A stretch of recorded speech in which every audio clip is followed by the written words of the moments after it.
All right, post-show podcast time. Immediately, stream quick, fast, like simple. Hopefully, people are still here. I don't know if they are or not, but we'll see. All right, it should be up right now. So, say hello, Colin first. Hello. Okay, great. Jake Allen, say something. Penis. Great. Max, say something. Not penis. Okay. So we're trying to work on a schedule quickly because, time is of the essence. And I'm sure Jake will leave us at around 7:45 due to him being a wrestling fan and watching NXT. But let's try to get as much as we can in this time. And let's actually try to be consistent with our time and get us with some post-show podcast action. Hopefully there's no echo. If there is, I apologize. I'm trying to lower all this kind of music on the side. I don't know, a little bit. Okay, so first things first, we have quick thoughts on this pay-per-view. My quick thought is, I'll be short with it. The whole Red Sun Rising thing, this is an example of what I was talking about. Everybody stepped up for this event. This is a pretty, I don't have any really complaints about this event. So that's my word on it. Now it's you guys. So first things first, we have the electric barbed wire exploding death match between Aries and Illuminati, aka Ryu Matsumoto. We'll do Jake, Max, Colin, go. And I think we have one more person to add. Go ahead. Dumb fun. It was dumb fun. It was well built the whole way around, and it was just stupid fun. You don't have to look into all these deep crevasses of logic and psychology. It was just stupid fun to start an otherwise stupid fun show. Max. Never been done before. Again, it's just dumb fun, doing things not really thought as was possible, and expanding the medium, simulating real life wrestling. Good. In the worst way. I like how we're going quick, so good. Colin, your thoughts? Good. Again, it's fun. It was stupid as hell, and it's what OCW should be at times. Definitely wish there was a winner, but it was a good time. I was laughing my head off all the way through. I think there was, and I think it's good. I was supposed to add Jamie, but I can't seem to find him on this fucking Discord because nobody has their regular Discord name. So if he hears this, where did he? I don't know where he went. But my thoughts on this, I'm always okay with experimental. Did you go? I'm always okay with experimental stuff. So I didn't hate this. The only issue was the sound was messed up, so Aries had to go back and do it by hand. So shout out to Aries for doing that. I was gonna do it, but then I said, "Fuck that, you do it. It's your match." And I think it worked out okay. It's gonna be interesting to see. I think that the use of this kind of stuff, I don't hate it. First we had the Buried Alive match, then we had this. So I don't know. I liked it. I actually enjoyed it a lot. My only complaint would be the fact that fucking this guy didn't have his goddamn shoes on.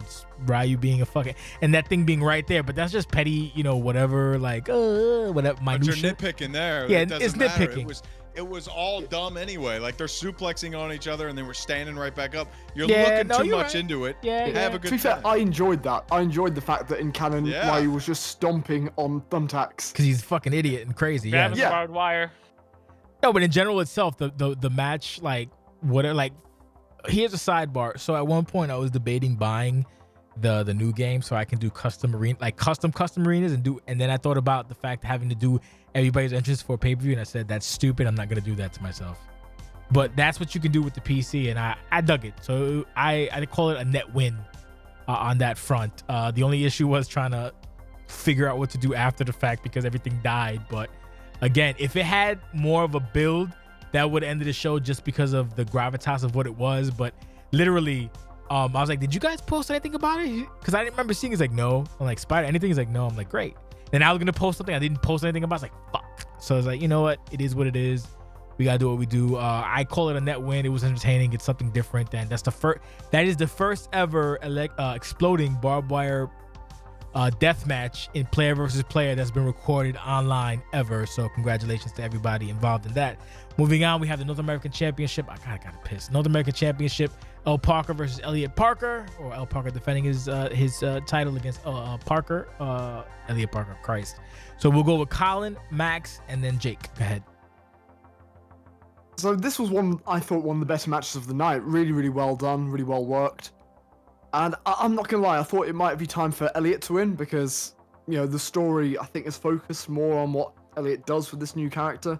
And it'll be a cool from a little like story perspective if he pulled it off. But no matter, we'll see what Parker does because it's gonna be a good reign hopefully. And yeah, very, very good match and definitely a great first defense. Maxi? Hyper competitive, and it was like a good defense for Parker, but I think it was a way better showing for Elliot. That's all you're gonna add? I'm not being sarcastic. Yep. I'm just literally asking. Okay, Yep. Jake, you're up.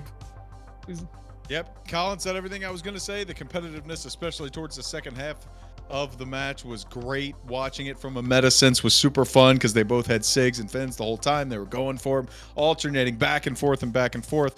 The first half of the match, like I mentioned in the chat, got a little dodgy, but the second half made up for it immensely. It was very balanced, and the back and forth between SIGs and Fins was a lot of fun. Great match. I agree. It was one of the better matches of the night. Did not hate. So moving on, we'll do Jake, Max, Colin, and we'll talk about real quick about the Jared McGregor segment. Thoughts? Jake, go ahead. I'm a big fan of any time you can hype up anything on a major pay-per-view like this, especially with Ambition coming up. The Ambition guys, this is what makes the whole reason it's named Ambition is for shit like this. The Ambition era outshining the quote-unquote main roster on Riot and Turmoil. This is how they did it. They put their fucking footprint down on major shows and made you excited to watch stuff that was happening on their shows. Ambition is coming up soon, and now we have more of a reason to care about that match than we would have originally. So, pro wrestling. Maxi? Pretty much what Jake said. It was like about, you know, getting your name out there and staying relevant on top of, you know, giving a reason to people to watch. Because now instead of, you know, we have the written RPs for the weekly shows, supplementing the character, and then you build some hype on the pay-per-view in a nice way. Going the extra effort with the voice in the video. It's beautiful. Mm-hmm. Yeah, was that Gene or was it somebody else? I presume somebody else. I think it was Gene. Was it? I think it was Gene, actually. I don't know why. I don't know why no one asked me to do it because I could have did it perfectly. Oh, No, please, God. I'm gonna fuck you up, Chris Green. I swear to God, I'll make Chris. I'm gonna fucking whip your ass. Sorry. Oh God, yeah. Colin, I you kind may of want go. to do that. Yeah, Colin, go ahead. Go. I'm sorry. Yeah, no, I really liked it. I think my only criticism would be, and this is overlooked, I think, for voice promos, I'd prefer them to be subtitled as well, because we are all just screaming over them in VC. Fair.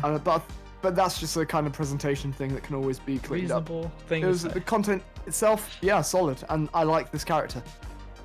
Fair enough. That's that and that. Hold on. What? Go ahead. I can already see this being taken in a complete wrong direction given the parties involved. The voice stuff was very good. Sometimes the voice stuff, not so good. I understand the idea of making it text, and he's already they're already typing. And I understand the idea. I understand the idea to make it text only for VP, but you could just deafen yourself. I deafen myself all the time. And despite that, you can always go back and watch it, which I have done several times before. So there you go. I like That's how all I you were wanted to say. prepared. You were prepared for the salvo. And I knew it. And I fucking knew Yeah. it. They typed immediately. Yeah. No. Oh yeah, Relax. it's just for like the maximum impact first time to make sure you're not misunderstood. You're right. It's just a nice practice. But it was great. It was good voice work. It was If it was very you, good. Gino, it was good voice work. World Yeah, War and that's the 3.5 thing. avoided. Yeah, it was. Like again, that's one. Like, and hopefully we catch every promo. If we don't, sorry. Speaking of promos, Yeah. before we move on to the next one, we have Hari's Haunted House. All I gotta say is, stupid shit made me laugh. That's all I gotta really say about it. It's just very funny. When it comes to short promos, if they're less than a minute or a minute, if they're awful, then I forget them. If they're funny, I remember them for like a week. That one was great. Spooky Noimara Sue being not the line with the exiled family member, what was it, Earl or whatever? Great. I fucking good. I don't know, good shit. That's it. Colin, Jake, So good. Yeah, we want to talk about it? Just say it was fucking great. We thumbs up on it. We're good. What else can you say? I mean, like, everybody made their voices clear in viewing party. I guess Shit was I'll go hilarious. first. The little thing with suplex and like it's such a fun way to make a storyline. impactful and entertaining at the same time, because you still want to watch them two fight. And where does Norimura play into all of this? It's a great pay-per-view segment. But why is suplexing at Harry's haunted house? I don't understand. I'm sorry, I'm being a dick. No, but they I'm made you understand. I was. I know, but yeah, but it's a real thing that people will say. Okay. I don't care. I have to use the bathroom, and that's no disrespect on Victor Carmine and Baxter. Victor Carmine and Baxter, my quick thoughts on it. I love pretty much everybody. We got smart fans in OCW now. Everybody goes, it's gonna be David Jones. It's gonna be David Jones. I'm the only one like, oh no, is he gonna come out? And then it's like, it's David Jones. Like, I guess it's David Jones. But yes, I like the idea. I like the whole turn of a dissolution of Cutlass, sadly. And they, and what happened, that was a great build-up, and kudos to Jake. You motherfuckers don't like me saying alt, but I'm gonna keep saying alt till the cows come home, because it's not a detrimental word. It's not a slur. Yes, it is. It's not. That's my terminology, and I'm not gonna fucking change because you guys want me to change. It's not a bad thing. Either way, that was a good, it's a good grounding for that character, and I just enjoyed the entire arc for that alt. But yeah, it was a great arc, great introduction. Not at all. Fuck you. It's a secondary. You had it right the first time. You're a piece of shit. It's another character. Okay, we'll do Colin, Max, Jake. I have to run to the bathroom real quick. I'm not ignoring you, but go ahead, go. He's got kidney stones. Yeah. So this was a really, really interesting match. I've loved this storyline between the two of them. So yeah, all fought very well fought, very competitive. Used the street fight stipulation really, really well as well. I kind of like seeing Davy Jones in the street fight gear in a bizarre way. I thought that was quite fun. And yeah, I think people forget that Bax is really good at the game. Genuinely, they're really quite good at it. So it's a big, big win. And I think they should be on to way, way bigger things after this. So I think I love the character in just every way. And the match showed him off great. Brilliant stuff. I kind of thought, you were talking about how everybody knew it was gonna be Davy Jones. I kind of thought it was gonna be Davy Jones coming out first, when they had the whole the whole scene on board with the throwing the body overboard or something, whatever the hell it was. Then it was Victor Carmine, which is kind of a funny little. It was like a small swerve, especially because we ended up getting Davy Jones anyway. And we had Carmine with the nice blend to the entrance. Those are things. I mean, it's like I think the street fight was done well. It wasn't like crazy reliant or like forced, but got in where they can. It's a good match. Yeah, and I felt it was a struggle as well the entire way throughout.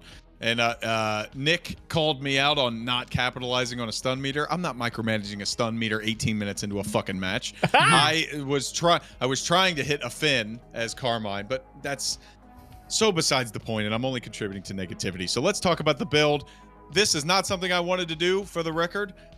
And I'm going to stand up for my good friend, Christine Baxter, right now. She was run out of her state by bullshit anti-trans nonsense, so that we did not have a comfortable future ahead of her. We had no idea what was happening with her. And we're like, what do we do? We want to continue Cutlass, but let's keep these characters' momentum strong, and let's do this heel turn. So that's what we did. That's where we're at. I was very upset about it at the time. Because of the magic that we were able to work with the whole turn and everything, I'm more happy about it now. And obviously knowing that the handler herself is in a more comfortable position now, away from all that negative nonsense, and is actually landed in a much better spot than we thought she would initially. So everybody's all good. The match was fun. I am so glad that Baxter beat my ass. I don't want to say that I am I wanted that to happen, because I tried to win over and over, and Baxter kept kicking out. But the whole build, Jay, you said we have a bunch of smart fans. Yes. I don't think it's that. I think it's just a desire to see something. And I said in the chat earlier, if the destination is maybe a little predictable, that's okay, as long as the journey is fun. No, I would like to think that we made the journey fun, and it was a very fun feud for me. And if you guys thought that Carmine was brutal before, just fucking wait. You just wait. So I was gonna mention the thing, but you already said I'm not gonna be negative. You don't have to be negative. We don't have to talk about it. It's silly anyway. But my only takeaway from this is I hate Victor's hair. I understand why they broke up, but I'm gonna just say for now, Sanctum made you guys break up, so we're gonna keep that like that. Works for me. Yeah. No. Fucking Sanctum. Good. good shit all the way around. Like this entire show was good, was solid. Like I didn't have anything to nitpick about. Like, I have nitpicks always, but in general, this is a very incredibly solid show, and I think probably be one of the better pay-per-views for the season if we just hold it up on a lens.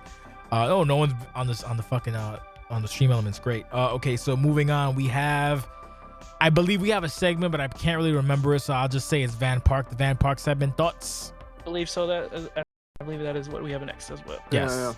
Go ahead. I guess I'll start. Van Park, I don't like the name, but I really like the team. Okay. And I really like just them as a thing in the women's division, because like it kind of gives a little bit of character and just like sort of, I guess, connectedness in the women's division, especially for characters that sometimes have like varying levels of attention to them. Another thing, crop the names out, because it kind of came up a few times in the show. Crop the name out in some way. But I really like this little story. We're obviously setting up for some sort of surprise tag partner, for Ashley Moore. Whether it's Colin in a dress or it's somebody else, we'll have to find out. If it was possible, Colin in a dress would be amazing. Jake, since you laughed, go ahead, take it off. Not really, but continue. I mean, it wasn't overly memorable. I think of the segments that happened on the show, this was the least impactful. But you need good content to stand out throughout. So when I watch Turmoil or Riot next week and I see them, I'm going to be reminded of this segment, and that's kind of all you can ask for, really. So they've done an okay job to keep their feud in the mix. Not maybe the most impactful, but it was what it was. Fair enough. Colin? Yeah, solid. I mean, it's a Blood Arena promo. It's good to see the three characters doing the stuff. It'd be interesting to see who Ashley's got up her sleeve, because I don't know, it's just nice to see more women's stories in general that aren't focused around titles and whatnot. Agreed. He said. Yeah, Che's been, showing like demos of their all. It's like, I want to promote you, but I'm not going to force it, so you just have to fucking sit and wait. I'm sure Che will hit the ground running when that happens. Che in the women's division will be fucking horrifying. They've been training with Drago. I'm watching out. Probably, right? Okay, so next we have shout out Jake. From me to you, please do intros from now on. This is what fucked me. Like if I didn't have to do an intro, we would have started normal time and you would have more time here. Anyway, that being said, we have the build up for Doc and Owen. I dug the build up. If you want to talk about the build up, I think it was well done. My only gripe or editor's commentary on that would be that the second half may have not been needed. Like the part where the song changed, but that's just me being fucking nitpicky because that's what I do as a producer director. Not listed. You get the idea, whatever. But we'll take it. Jake, Max, Colin, as per usual. Go ahead. This was Doc Owen? Doc Owen promo, and then we can go Doc Owen match. Oh, right. You can do both if you want. No, I don't necessarily think that there was any tonal change in the two halves of their video. I think that it worked fine. I was fucking juiced by the end of it. And it was very strange, and it's funny because we talked about it with Max's thing on the last show, the last post-show pod, where I'm like, oh, great song choice, and he said, no, it's totally random. But this time, I again think it was pretty good given the tone of the match itself, and then the match delivered like nonstop. They played a certain way to be constantly striking each other, constantly being physical, constantly stomping each other's face into the mat. It was exactly what I expected it to be. The ending, I'm not so thrilled about with, I won now, so I'll shake your hand. But yeah, it's nitpicking at that point. The match itself was good. Am I up next? I'll go up next. For the music video, I think Owen always kind of knocks out the park with the music videos. I think the second half was better than the first half, in my opinion, because it was like slower and like it made just everything look like it hit harder. It was like more intense, and again, it kind of just built up and it got that hype going. As for the match, I think the match, again, I think what Jake said was spot on for everything. The handshake, I don't mind handshakes. There's like I feel like there's only a certain few times where like they absolutely don't make sense. As long as they absolutely don't make sense, they're okay. Colin, this is an example.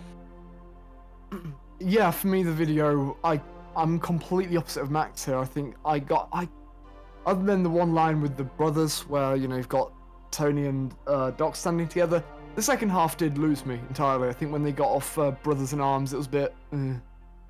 So, yeah, half of a great intro. Second half that was just. You shouldn't follow up Brothers in Arms with something that's exactly the same but a little bit worse, right? It's like being fed some fucking amazing ice cream, and then suddenly some twat brings out Ben and Jerry's, and you're like, oh, it's fine, but Some you know. twat. You know what I'm saying? It's like, it's fine, but I've just fucking eaten some 5-star shit, you know, piss off. The match itself, I really, really enjoyed the match. Very hard-hitting. Yes. These guys have great in-ring chemistry together. And I'm really glad they got to run it back for number 2. Really, really great stuff.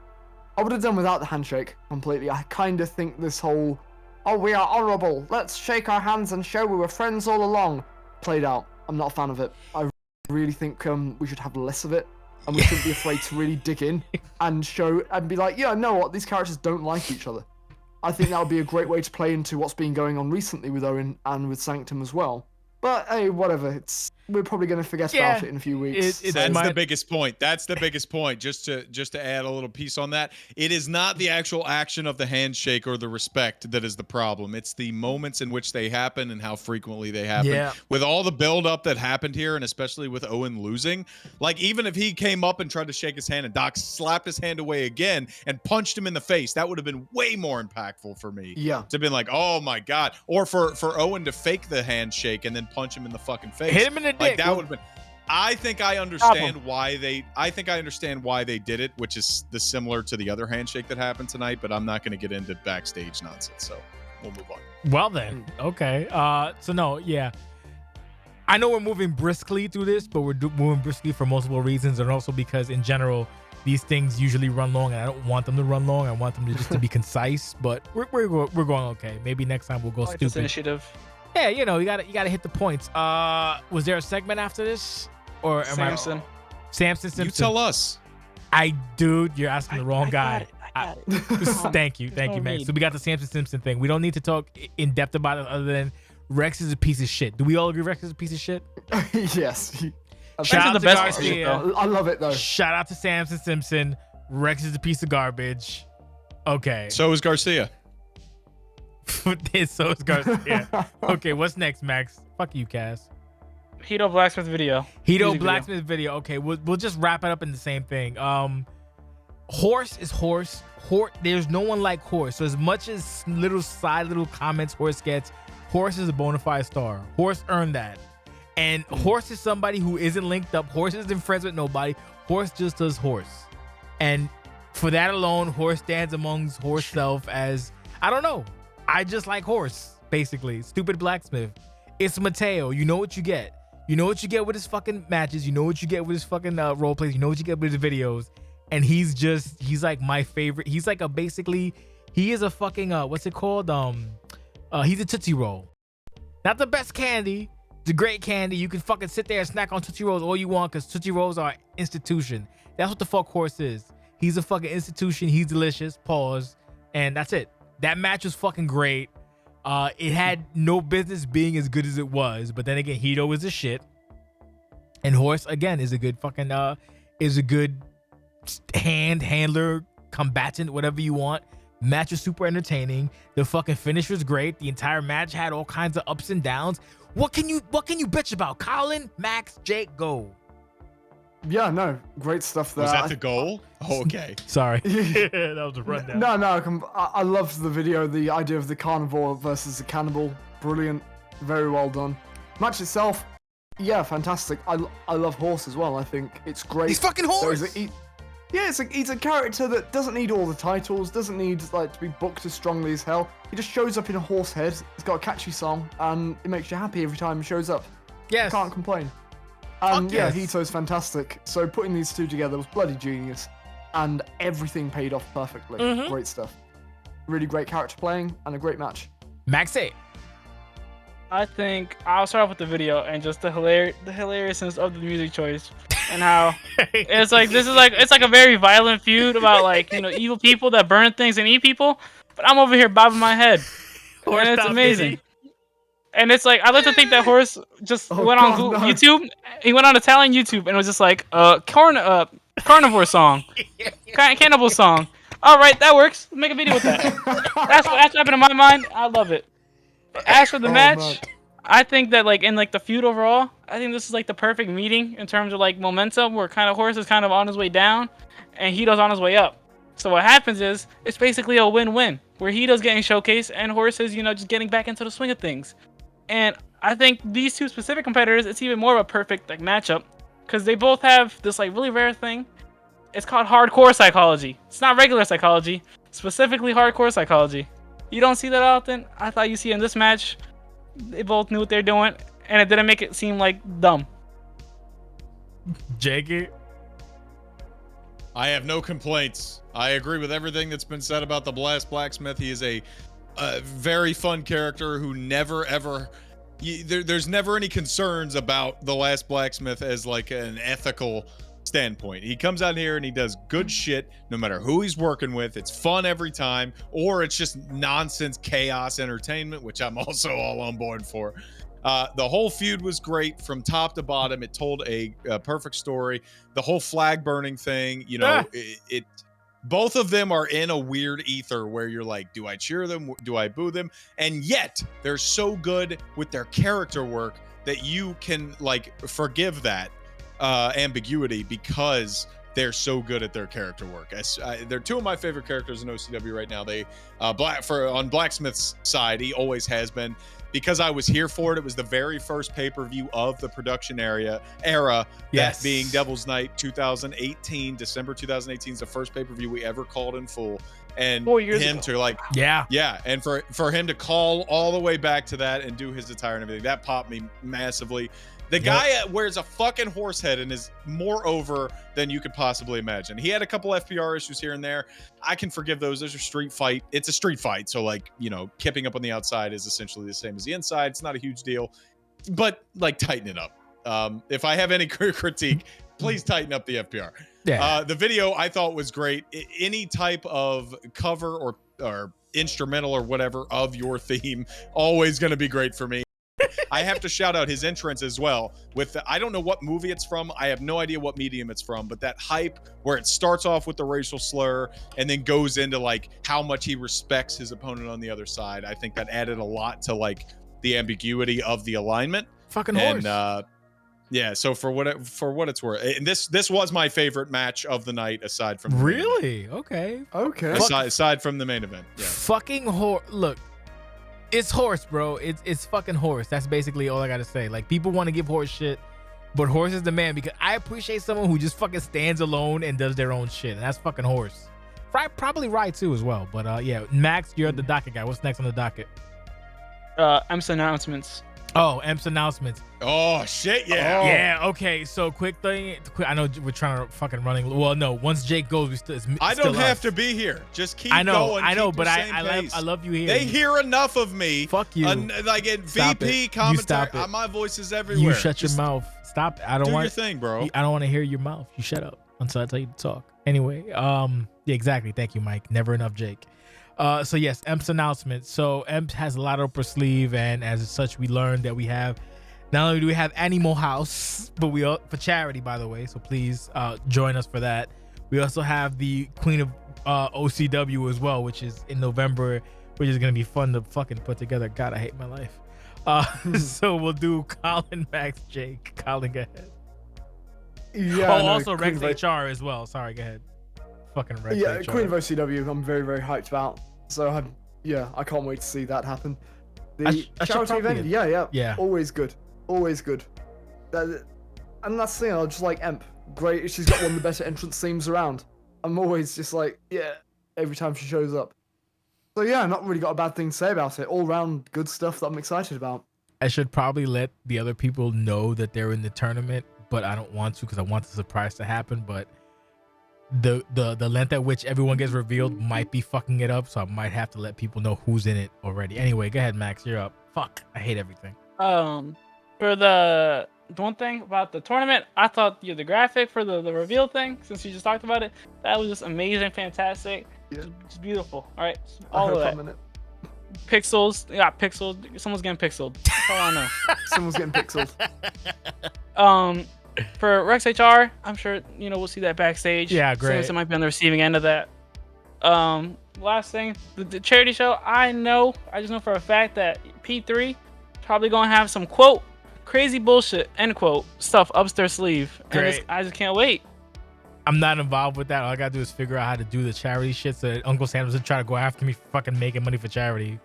But after that part, we're good. So hopefully, like last time we did the charity show last year, came out really good. I think we raised about maybe $2,000 plus for the Humane Society.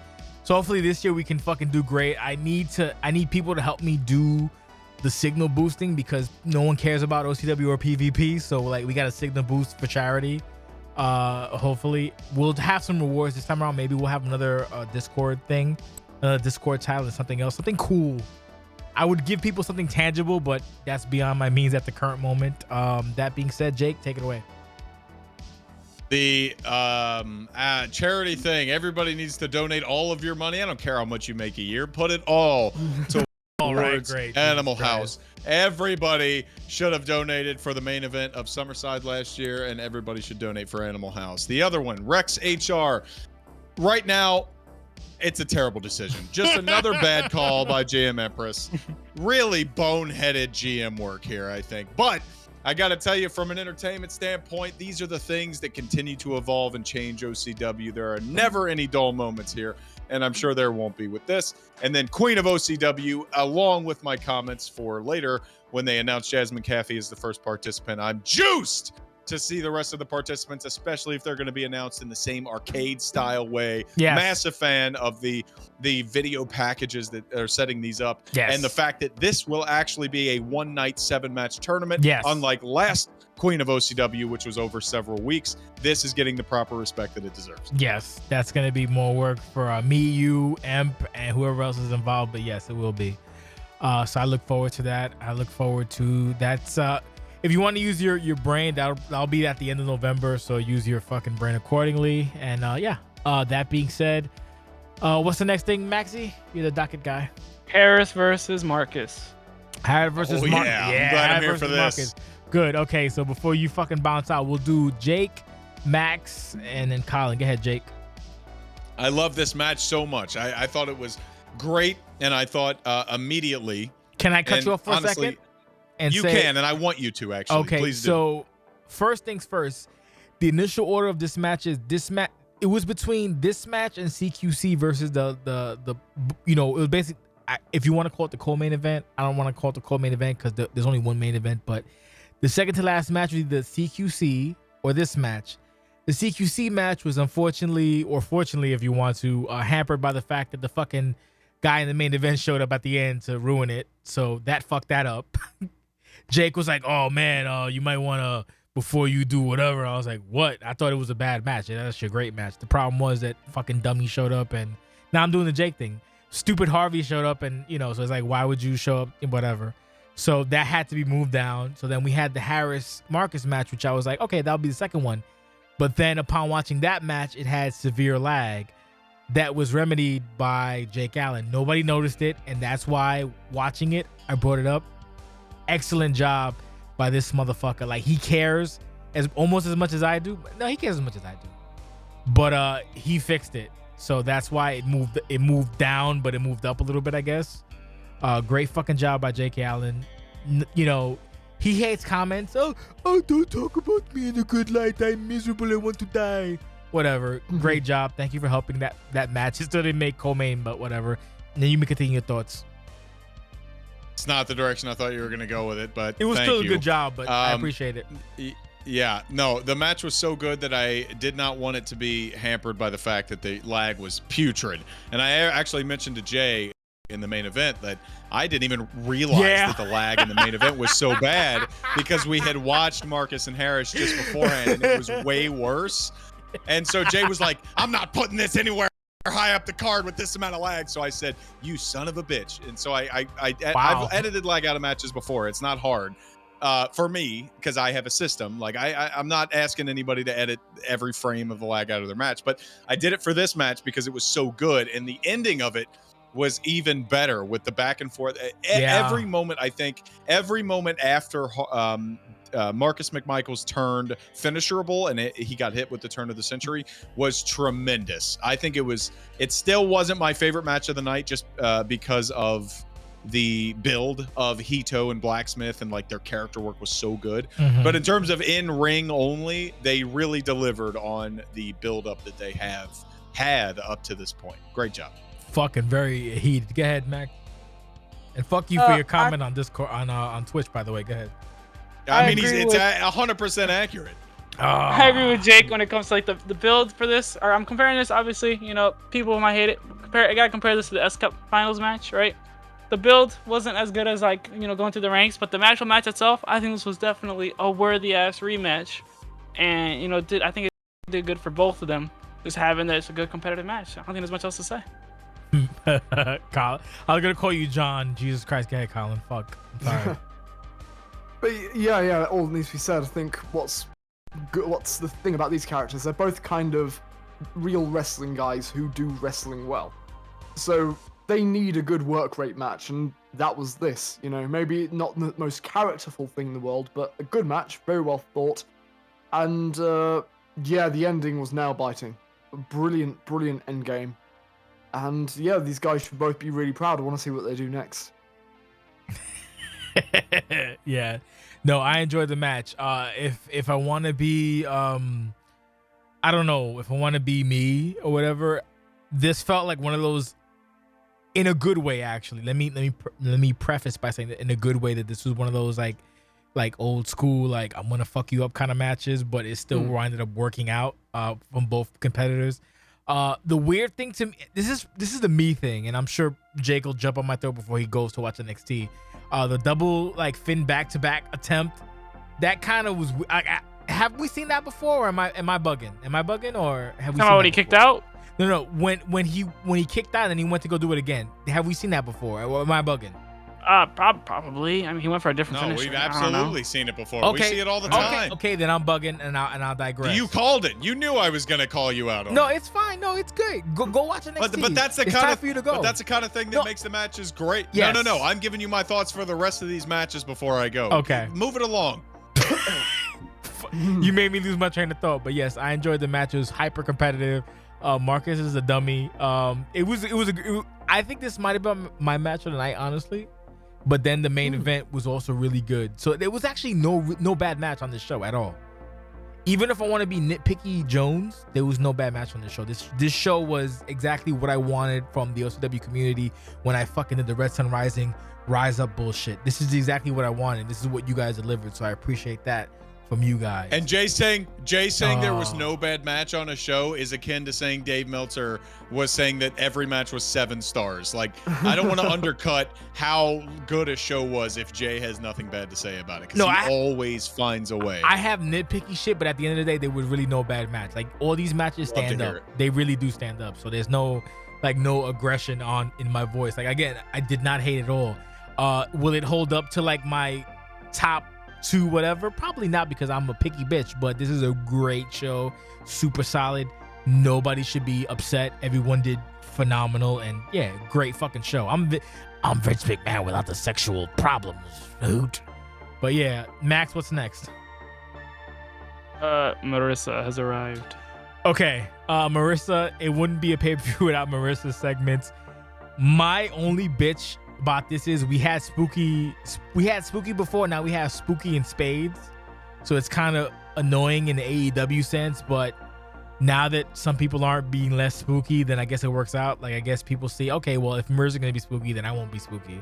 So don't know what's happening. All I gotta say is, if anyone's watching or listening, play the audio in reverse and you'll learn more about what's happening. That'll help you out. We'll do Jake, you should leave. Let me go now. First. Go ahead, go and leave. Go ahead. First and foremost, don't tell them that. Don't give that away. Why? Let people look into things. Let people read into things. The only people who read into things are Max.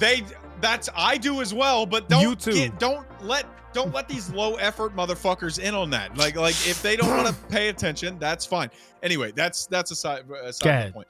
I enjoy the spookiness of it. I know that the women's division is like hard up on spookiness right now, so it seems a little overkill, but I think each individual part has its own flavor, and Marissa's is more aggressive, like we're coming for you kind of horror, whereas some of the other ones are more like spooky, mysterious kind of horror. So they have their own flavor individually. I have to go, so I'm gonna hit all of these beats. Get and hit them and leave. See, CQC, thrilled about the match. We got our fucking asses kicked in the whole first half of the match. Had no idea coming in who Cass was going to pick for shoot. And I thought it was a fun match. Katie doesn't know FPR. He's never known FPR. He's never going to know FPR. That's fine. And we worked around it like we always do. We informed him. It was great. The whole ending of the match. The second 7 minutes of the match was phenomenal. Thank you for everybody on the compliments on the editing. I tried my best, and I thought it looked very good by the end. Clearly, Rust hit the Carcosa, but we're not going to get into the shoot elements because Chris Green's a piece of shit and he made the wrong decision in his career and he's going to flame out because of it. So fuck you, Chris Green. You're a piece of shit. Let's go to the international title match. Huge fan of this. Derek, very disappointed. The fact he didn't show up to any of the shows leading up to this and in any of the shows, any of the pay-per-view stuff tonight is just tells you what was going to happen. He is kind of flamed out. He's done. Derek is gone. I hope he comes back because I like Derek as a character, but he did not belong to have a title. And if anybody in the fucking roster wants to wonder why certain people get title shots over others, this is why. Because it's not win or lose. It's not this character versus that character. It's because certain people belong, certain people deserve to have the title. And the whole point of spending your early years in OCW building up a reputation is to have the reputation where the people on the top of the totem pole can trust you to do things. Derek is an example where he had that trust for a moment and he completely squandered it. There is no doubt in my mind that Claudio is going to be on every single show putting on some crazy nonsense, and you're going to be entertained either way. And that is always better, whether you like it or not, than being absent. Next, Mark Reese coming back. Love Mark Reese. That map segment where he dragged the thing on the wrong route, fucking chef's kiss. Beautiful. Love Mark Reese. I had no idea that Nate Ortiz was coming out, but you want to talk about a launch pad to the main event scene. Nate Ortiz is whether you lose or win, honestly, you're just there because Nate is Nate. And then finally the main event, obviously my favorite part of the show was perfect. I'm so glad that these two, I should say Tony and Harvey was along for the ride, were able to put on a main event match that was quality for the final spot on the show. I did not realize how much lag it had in the moment. Once we watched it back, I realized that there was a lot more lag than I thought there would be. I don't think that took away from the match too much for me. The ending was so... I think the best OCW match is when you can tell a good story in the first half, and the second half is a perfect balance between a wrestling match and the meta sense. We're watching that match, and you're watching these reversals back to back to back to back, and you don't really know what's coming next. Those are the best OCW matches. Whether the lag played a part or not, the double Riptide super kick into the victory was tremendous. Colin, we've been working so close together over the last few months, and the fact that you did not spill the beans to me that this was happening gave me that much more of a pop when it happened on the show. Like it. Can't wait for what's to happen. I think all of the text that was going between back and forth of them was so perfectly in characters. Great character work. Colin bringing up all the legends that he's fought before was amazing. I'll let each of you hit on each of these 5 points that I've hit on, but I'm gonna go watch NXT. Enjoy. You're not gonna fuck with my schedule. Amazing show. Great job, everybody. Bye. Fucking Jake. Jake hit it into fucking overdrive. So yes, we're moving on, but you got his points. If you can remember them, fantastic. Max probably will. Colin maybe. Me, hell no. But yes, thank you, Jake, for your assistance. Enjoy NXT. I'll probably be watching on replay. Where were we before Jake went ham in sandwiches? What was the next? We were in the midst of the Mercer segment. Of the Mercer segment? Okay, so do we have anything else to add to it, or do you want anybody have anything to add, or what? I'll say something. Go ahead. I'd say this level of spookiness would be unacceptable if it was in October, but it's October. Yes. So we can live with it. We can live with the spookiness. Yes. The levels of spooky. Okay. Colin, anything to add? I kind of wish that guy was John Carter. I would have pissed myself. So we're back in the story. Yeah. The ride never ends. All I gotta say is, I already said what I said and Jake yelled at me. So what the fuck? Okay, what's the next one, Maxie? CQC casting any video. Okay. Well, let's just wrap it up together. CQC Yeah. Castianity. So the video, you did the video, and I thought you did the video for that, but apparently it wasn't, which was hilarious because you mentioned it in chat because you can't hold your emotions or whatever. But yeah, I thought that was a video for that, and apparently I missed the fucking boat on that. But fun fact, there was the Max Speaks was actually at the end of that video. I thought that video was a hype video for the tag match. I was like, oh, that's a very nice thing Max did. Max was like, nah, motherfucker, that's for me. Either way, yeah, that was the pseudo hype video, I guess, for the CQC versus Castianity. Nothing, great video, no complaints. It good, you know, I don't know, good shit. I don't want to be like, I don't want to be the guy that goes, you did good. What did you like about it? I said you did good. But no, it was actually, I have no complaints. There's other places that do that shit where they just say you did great, but they didn't watch what you did. Obviously, we watched what you did and we appreciate it. I just don't really know what to add about it. Watching it back, it was more of Team OCW versus Castianity as opposed to CQC versus Castianity, which was the idea. But I honestly thought that was the hype video for the tag match, and I just used it as such. And then that's why I split the Max Talks Later on Riot thing from it, because I was like, that doesn't make any sense. But now it does make perfect sense. But what are you gonna do? I'm old. My brain doesn't work. What do you want? What do you want? My brain doesn't work. Listen, the way it worked out was the best way. Was it? Because you were talking shit. All right. I wasn't talking. I was just laughing because basically what happened was You it was was talking like shit. I found the song and I was like, yo, this is a really nice song that fits the feud. But me personally, I don't think I'm gonna be able to use it. Like I don't foresee myself using it. So I was like, why don't I just throw it on the? Why don't I just do a little hype video for like the feud right now? Because nothing really happened at like Red Sun Rising and kind of like a midway point. And that kind of chopped up. To cut you off, but that wasn't. You said in chat that wasn't for that. Let me finish. Okay. Young blood. So I was making the video. I was like, I made the music video, and I was like, yo, let me just do this to hype up, you know, just the little segment at the end, right? I wanted it to be like the hype video plays, and it's just like it's just a hype video, and then like it seems like it's another video, the ad. Obviously, you cut it out. That's fine. I don't really care because I thought the reason I was laughing in chat is I thought Jake would made a video for like the tag match because like that's what he normally does, and it was like, you know, it's CQC. So when I seen he didn't, I was like, yo, that is hilarious. When we got right into it, I was like, that is hilarious. But I'm glad, you know, this happens. I'm glad the match had a preface to it, and I'm glad we still got, you know, the story from like the past month-ish. Yeah. You know, a nice little video.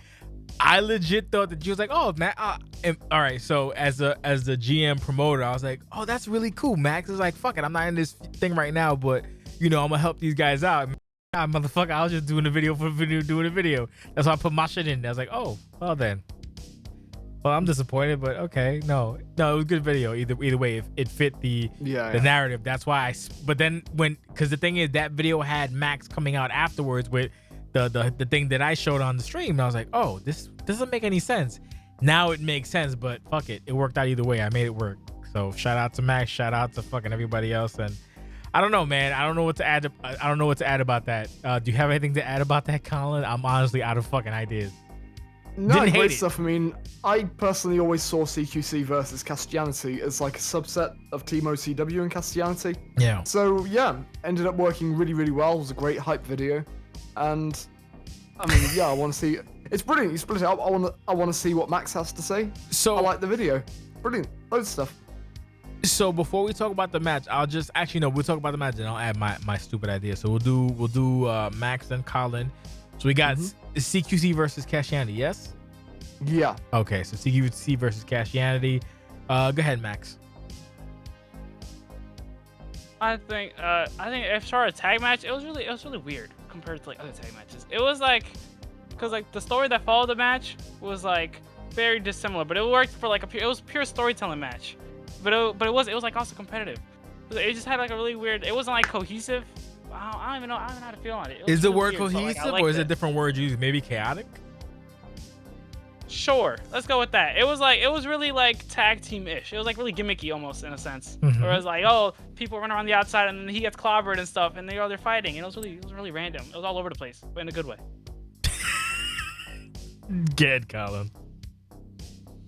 Yeah, when I was watching this, there's a horrible part in my brain when Cass started picking up steam that was like, is Cass gonna solo both of CQC? Is he just gonna make KD watch as he wins a handicap match? And I kind of would have loved to see that. I feel awful, but I sort of would have loved to see how the kind of explosion in the VC had Cass just taken on both Jake and Rust with no problem. Yeah. But no, the match eventually blossomed into a really great tag team match with some absolute insanity with, the outside stuff happening. I really enjoyed it. I think this is one of my matches of the night. One of the matches I had the most fun with because it was all over the place. It was bonkers fun. So and go ahead. yeah, Go ahead. The ending being what it was, I kind of liked it. It was clear who won. Yeah. And they just got to it in a different way. So yeah, I think if you're gonna mess around with the ending of a match, I'd say this was the way to do it if you want to do it. But yeah. So when it comes to like stuff like that, and like Max mentioned, and I mentioned to Jake too, I was like, yo, that was like really good fucking camera work. So shout out to them for that. When it comes to fuck shit, I don't mind fuck shit in moderation. I also don't mind fuck shit when people let me know what's happening that way. I'm like, okay, cool. As long as I'm in the know, I don't care. So this wasn't an example of fuck shit. This was just basically just using whatever to build to the next step of the next evolution of what's gonna happen. I didn't hate this match, but as a CQC fan, I was like, why is Cass number one doing so well? This is bothering me a lot. And I was watching with Jake inside. Like, another fun part about this too, sidebar. So when CQC came out, I was like literally in person, IRL, if you will. I was kind of like bopping around and fucking feeling the beat and everything. And when Jake said fucking whatever, I was like, are you watching me on video? What's happening? Like, what's going on? Like, that was weird to me. He caught it, but I was like, because I made noises, I guess, on audio that he caught it because I was happy. But yeah, so that was fun. Cass doing as well as he did was terrifying because that reminded me of 2018 Cass. Again, when Cass came back, people were like, oh, Lo, Cass is just here. Lo, jobber to the stars or whatever you want to call it. Cass isn't bad at the platform. And you can tell as he plays more and more, he's getting back into his groove. That's the thing about OCW. We like people who did their time or did their dirt. They get like these weird schedules, if you will, where they're not necessarily booked all the time, but they're just doing what they want to do as long as it's not impeding on everything. That's an example of that. So Cass is just doing his thing. And like, that's 2018 Cass.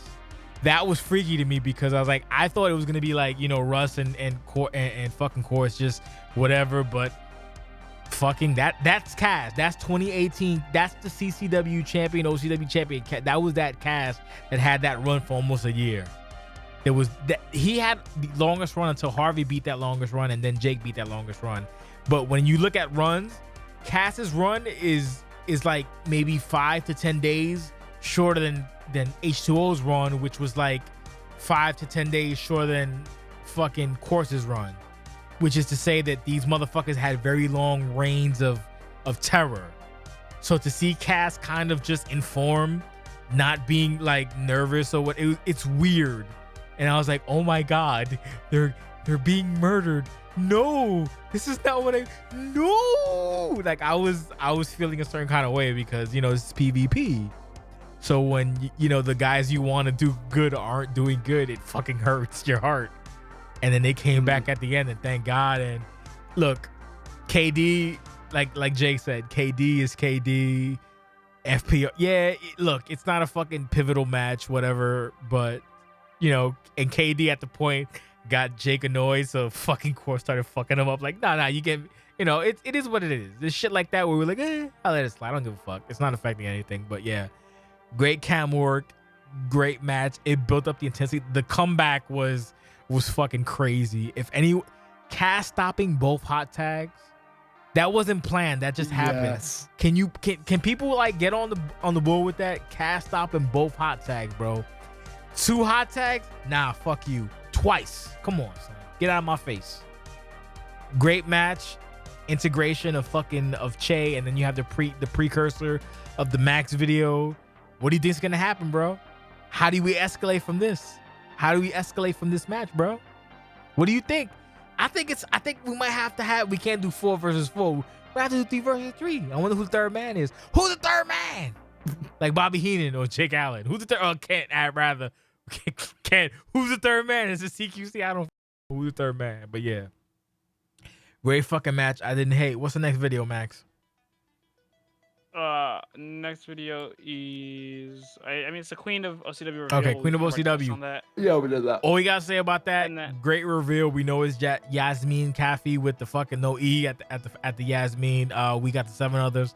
I'm probably gonna have to text people to let them know that they're involved so that we can get that shit going sooner rather than later. But I want to keep the surprise as to who the fuck knows. But we have our 8 already.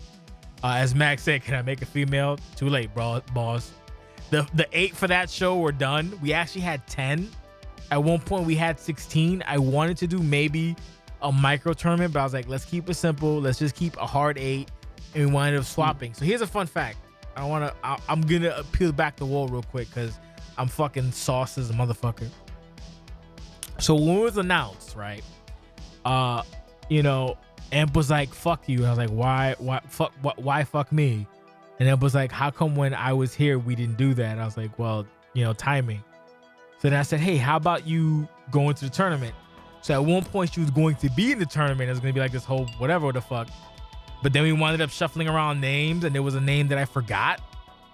There was a name that I actually forgot about. And I was like, oh shit, hold up. We might be adding one more person to this motherfucker. Give me 1 second. So there was a name that I forgot. And let's see this fucking guy. Oh, good. Yeah, go ahead. So there was one person that I forgot who I won't spoil, but they probably should know who they are because I wanted to text them like, hey, are you? So maybe, I don't know. That person, they'll know if they're in or not. But hold on, we want to make it a 4th person if they're showing up. Give me 1 second. I can't do multiple things at the same time, so sorry about that. Okay, we got there, brother. Is it Jamie? You here? Yeah, I'm here. Okay, hey. let me put you up. Okay, that's OCW Legend Jacob Trance, aka Yami. So yeah, so we were talking about the Queen of OCW, and I just got fucking lavender in my eyes, so now I'm blind. But yeah, so at one point, Emp was going to be in the tournament, but then we opted not to. And it kind of bummed me out, but we really just have too many people. And it's actually better that she's not in because it's less, having to do matches among everything else. So it worked out. But we have our 8. We'll probably wind up letting them know ahead of time so that they can prepare for what they have to do and whatever. Anybody else want to add anything to it, or can we move on? I'll reiterate my hype about it. To be honest. It's gonna be a fun time. It's gonna be a fun. I hope it's a fun time. I hope it's not a shit show. That's what I hope. Because people. Because people gonna get that crown, Hoot. People with tournaments, like how people get with tournaments, like a tournament. Oh my god! So I hope it's not. I hope it's like King. Oh, that was good. I loved that. That was such a fun time. King was great. Well, now we have rules, right? I don't think we had during King. We had rules for like sustaining damage. Yeah, no, everyone was fresh in that. So I think this will be interesting. I don't think there's gonna be sustaining damage for the tournament though. Okay. It depends. Wait, what about the rules? Did we have that? We didn't have that. I don't think we had that for King, but now we have those rules. No, but for it's in the handbook. Yeah, but for a tournament, we don't do that. When have we done that? You guys are adding shit that I didn't know about? What's happening? I'm just saying that for when you take damage, when you're in a match on a show, there's rules now when they weren't in the past. That's all I'm saying. Yeah. Or the same night when you're doing it in the same night, because it's gonna be a one-night event, right? It's all right. No, that's when you have a perfect circle or you have or a future investment. We're not doing that for. Come on, man. Don't do that. Okay, so it's just that makes sense. Don't do that. Come on back. Stop that. I'm sorry. Motherfuckers like carrying on damage from a tournament, and then everyone starts fucking orange. Everyone's hurt. And the show's done in 45 minutes. Pay-per-view's done in 45 minutes. I would love that. I would, in a horrible way. But I don't have a woman, so I have literally no stakes. Right? But we can just say, I'm just imagining, I'll have to figure out how to do some video if she was in it. I could just imagine Harry getting slightly worse at the splits with every time she does the entrance. Imagine. It's just slightly slower every single time with more sound effects on it. Assuming you actually, whatever. We're not. Oh yeah. I expect that I'm not probably on. What's the next What's the next thing, Maxie? The next thing is the Reese video. The Reese video. Okay, Reese video. hysterical. I have really nothing to add, nothing negative or positive. It's a Reese video. It's funny. I didn't see the combination of Nate, and it's a fun thing he showed up to. I don't see the combination of Nate and Reese, but hey, we have Nate and Reese, so everyone was kind of surprised by it. So I guess since Jamie's here now, you can do Jamie, Max, and Colin. Go ahead, Jamie. Ow. I don't know really what to say because I don't really like talking about my own stuff and in like a kind of official Great podcast capacity. No. It was fun to put together. It just kind of came together at the last minute as well, which made it more interesting. The tractor moving scene was hell on earth because there was so many different ways you could do it. And one involved like a Google Maps thing being tracked through Adobe After Effects, and it would basically animate it and move it. But Liam Owen sent me the tutorial for it, and I looked at it, and it was just, oh my god, it was ridiculous. It had just been so hard. So literally, what you see there is I had Photoshop open. I'd put a little cutout of the tractor where it was going, and I just recorded my screen as I physically manually moved it along the rail. So you didn't do keyframes? No, I just moved it. Oh, you're fucking you're an mouse. animal. That's the thing about that people don't know about video editing. Like that, those are the things with video editing people don't understand about. Like I've learned about keyframes, especially in After Effects. So the fact that you did it manually is psychotic, but commendable, if you will. Unsung heroes, if you will. Ironically, yeah. one thing I will say that kind of is a strange, happy coincidence is Reese came out with the white cowboy hat, and early in the show, we've seen El Parca, his former tag partner, an evil person that should be killed and removed, came out with the black hat, which I thought was kind of funny because it was completely chance, and obviously the old kind of wrestling term for a bad guy is black hat, blue eyes, a white hat, that kind of stuff. So that kind of popped me a little because I was sitting there waiting for my stuff to come on later on because I was like, huh. A different kind of hat. Hoot. He's got a new hat. Yes, happy accidents. Maxi. I had to step away for this video and the Claudia video. So, Really? so I have nothing to say on those two segments. Piece of shit. Go ahead, Colin. Yeah, no, that segment was fantastic, and that match is going to be absolutely ridiculous. I'm looking forward to. I always like seeing more Mark Reese. One of my favorite Jamie characters in general. So He has so many. Yeah, I'm looking forward to see what happens. It feel like it came out of left field, but it'll be interesting to see what the fuck happens with that. So the next thing is Claudia, which you weren't here for, correct, Max? Mm-hmm. Okay, great. So it's Claudio versus Derek Smith. Not gonna bury Derek because even at the end, even halfway, still did better than most champions. I look at people like Trips back in the day, and there's other champions that have done far worse. So, I mean, look, it was basically every 2 weeks instead of every week. So when people were like, "Oh, we don't see the champions," like that's, you know, it's been a week. The next week, guy was here. So, you know, I don't know what to say. Fucking Claudio pretty much held that down.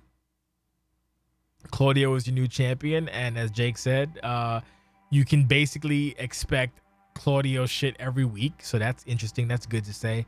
If we talk about the actual match, my only complaint from that match is I think everybody wanted Claudio to win. I think my only complaint about that match is the fact that there wasn't a lot of pinning involved. That it felt more video gamey, but that's a minor complaint because the match is very hard hitting to begin with, and also the fact that Claudio wasn't aware of, you know, head damage was prolonged the assault, if you will. Again, pro tip: when you're making your call, up, down, head damage, left, right, body damage, you can never go wrong. Unless you're advanced. If you're advanced, then up, head, down, legs, left, arms, right, body. But if you're not advanced, then use the other one. You can never go wrong that way. So, you know, again, even though the match didn't have as much flavor as I wanted to, it was still very hard hitting, very competitive. But Claudio showed an obvious advantage or a will to win or whatever the fuck you want to call it. We'll do Colin, Max, and Jamie. Go ahead, Colin, you start off. Well, Max doesn't know shit, so we could probably skip him and go to I've seen Jamie. the match. Okay, well, you said you were not here, but whatever. Go ahead, Colin. Yeah, so I mean that about the general context in general, I've long said that I wasn't convinced by any of the Derek stuff. I wasn't convinced by the momentum storyline, by the kind of stuff he was being given as part of the GOAT Academy. I don't want to sound like I'm up my own arse. I kind of saw through that, right? He still has a long way to go as a writer. He still has a long way to go in terms of gameplay, maybe less so, but definitely in terms of presence in OCW. He has got potential, but he was still a very long way off, and he got exposed hard in this reign. It's not unfixable. I'd love to see him go back and, as a non-champion, do some good stories, do some good stuff, because there can be good stuff out of anybody. And there's no point, no one's buried to the point where they can't get out of the fucking dirt. So, not too worried. The match itself, it's what it needed to be. You got Claudio, who everybody was behind because Riot is going to be a great champion with whatever character he uses. And this is kind of where I talk about that meta does matter, right? How people see you as a handler matters on how they perceive your matches. People wanted Derek to lose, so I don't think this is a problem. This match didn't have many flavor pins or NXT faces or close calls. This was a dude who everybody liked beating the shit out of a champion who disappointed a lot of people. And there was catharsis in that. It wasn't maybe pleasant, but it was the reality of the match. The match did get really exciting as it progressed. I enjoyed it, but we'd had so many great back and forth matches, so many great comebacks in the show. This was just a fucking beat down. It was merciless, and it was unlike anything we'd seen on this show. So I think it had a perfect place, warmed me up for the main event, and yeah, overall, I really like this. There's not a thing I disliked about this, whether it's the result, the match, or anything around it. It's what it needed to be, and I think that's the best praise I can give something. Exactly what it had to be. Yeah, no, fucking fair enough. I hate when you were talking, I had an idea in my brain just because I'm old. Max, go ahead. I'm sorry, it's not about me. It's about them. Max, go ahead. Fuck. I just wish that, like, towards the end, like, the way the match went in the beginning, up until the end, I just wish, like, Derek just reversed one of the finishers, and then he got a little comeback, you know? Reverse the finisher, get a little comeback, maybe get him red, orange, you know, very meta, but very, you know, finish his territory, make it scary, and then he can still, you know, lose or whatever happens. I just wish it was a little more even overall. I mean, like, what did Russ said it best? The Derek experiment is over. That popped me. Jamie, your thoughts? I didn't really notice the lack of pinning in the match, to be honest. You Like, did? I think maybe. Yeah, I didn't really notice that. I just kind of watched the match as it was unfolding. The only thing that kind of took me out of it was Claudio forgetting that he needed to do head damage, and just kept doing the same gorilla press to the body over and over and over. And then at one point, I was starting to get worried that they had forgotten what the count was at. Oh, Because yeah, I hadn't seen the count flash up for quite some time. And then it came up at 5, because obviously the OCW referees count like 1, 2. 2. One And again. the match overall, I quite enjoyed it. I thought it was good in parts, if it did drag in parts, not because the match was too long or too slow. It just felt like it was being spaced out a bit.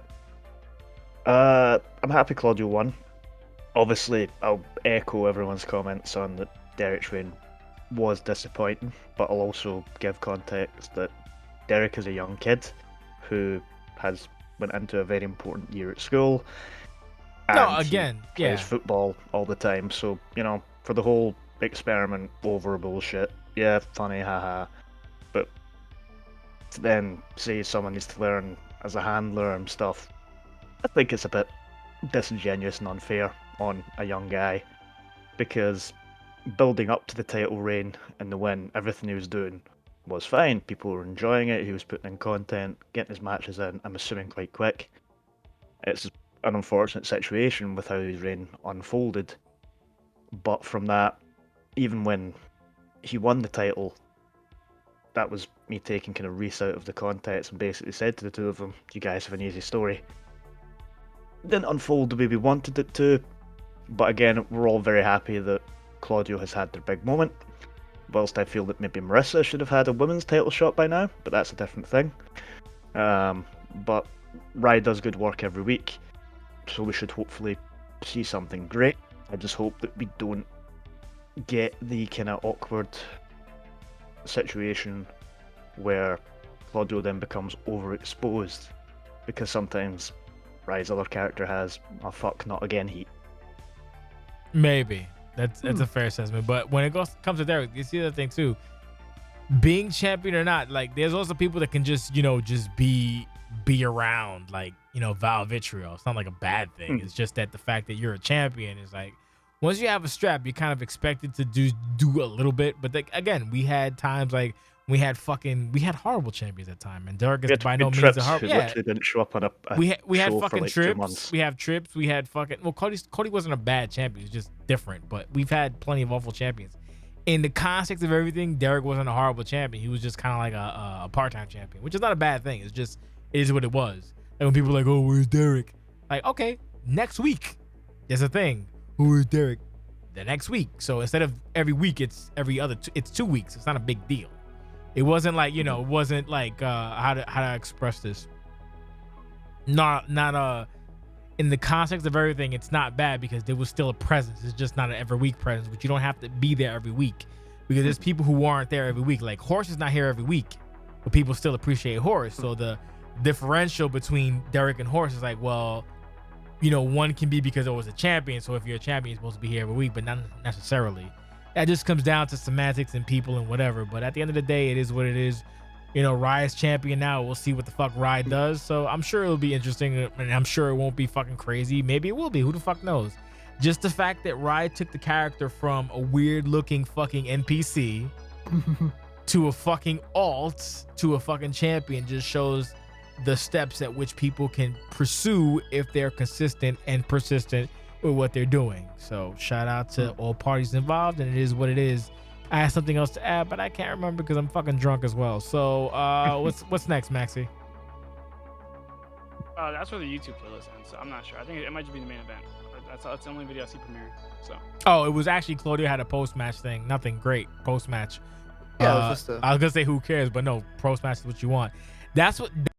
That honestly is what kind of fucked. Like, so okay, the original order was the CQC was gonna be the second before last, but then the issue happened with the H2O showing up like an idiot and attacking CQC, so that fucked that up.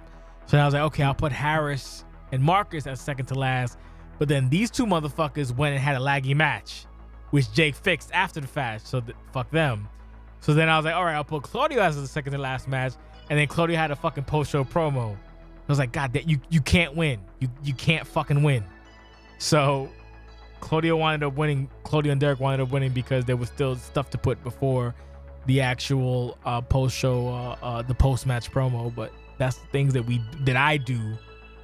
All right, I'll give you an example, and I'm sorry I'm drunk, but there'll be feds that I watch that do like what we do, and they'll have the same guy in 3 different matches, like back to back, and you don't understand how annoyed it makes me to see something like that. Like Max is in like a battle royale, then the next matches in a triple threat, and the next matches one-on-one with some fucking schmuck. Like it's like, why? What are you doing? Like what's happening here? Whatever. That's just me ranting, but I digress. So I try to, be realistic in what I'm doing. So it is what it is. So we have the main event, which is Tony versus H2O. Fun fact: I appreciate Owen. I appreciate Tony. When people do videos back in the day, Jamie can attest to this, or Trance, that when people did videos back in the day, that basically said that they won. That's like the meta pseudo version of, oh hey, I won my match. The equivalent of showing up to the viewing party to watch your match all of a sudden. Shout out to Mantis. So when I saw this video from Tony, I was like, oh shit, he won. When he didn't win, I was like, shout out to you. When Owen didn't win, I appreciate that from these people, because that shows on a fundamental, I guess, I don't want to say human, but on a fundamental level that, hey, it's not just about me, it's about the overarching synergy of the show in OCW. So you doing that, not only do you fuck with the betting, which I appreciate, unless certain people are insider betting motherfuckers, but you give that disbelief so that when people actually do a video and then when you didn't know, So again, shout out to Owen and shout out to Tony for that, because I honestly thought like, oh shit, Tony must be winning this motherfucker. Fuck you, Mike. But it wasn't to be. Main event, like Jake said, didn't know it was gonna have that much lag. Watching it back, I was like, oh shit, fuck, we could have edited that out, but we didn't think about it. Well, Jake could edit it out, didn't think about it, but a fucking solid main event, lag aside. I don't think there's anything else you can want in a kind of main event like that. But I'm not the only guy, so we'll take it to Jamie, Max, and Colin. Jamie, you're up. Yeah, I think sometimes, going, oh, we can see lag. Like, does it matter? Does it really matter? It does when you take it out, but it doesn't. But if it's fucking massive, yeah, cool. I barely noticed. Oh well, you didn't notice the fucking the Harris Marcus match. Jake fixed that like completely. It was crazy watching it back. Ahead. I'm sorry. The match itself was really good. Even though the damage was quite even, it somehow felt one-sided. I don't know if that makes sense. Really? Yeah, I'd agree with that actually. Yeah, just because it was like, oh cool, Harvey's on top. Oh good, he's no longer on top. And then it was just bing bang hitting away. And then it was, oh, Harvey's hit a finisher. Oh, kick out. Okay, cool. And then it felt really quick again that we were suddenly back at the finish. I don't think. Yeah, I'd agree with that. Yeah, I don't think Tony played bad. It was just strange. Like it just kind of. Yeah, it just kind of felt like H2O was taking his time to get to the win, not lengthwise or anything. It was like, oh, I picked my finisher. Ah, he's kicked out. Oh, that's okay. Oh, there you go. Have another one. That was the kind of vibe. I don't know what Harvey's chest tattoo is all about.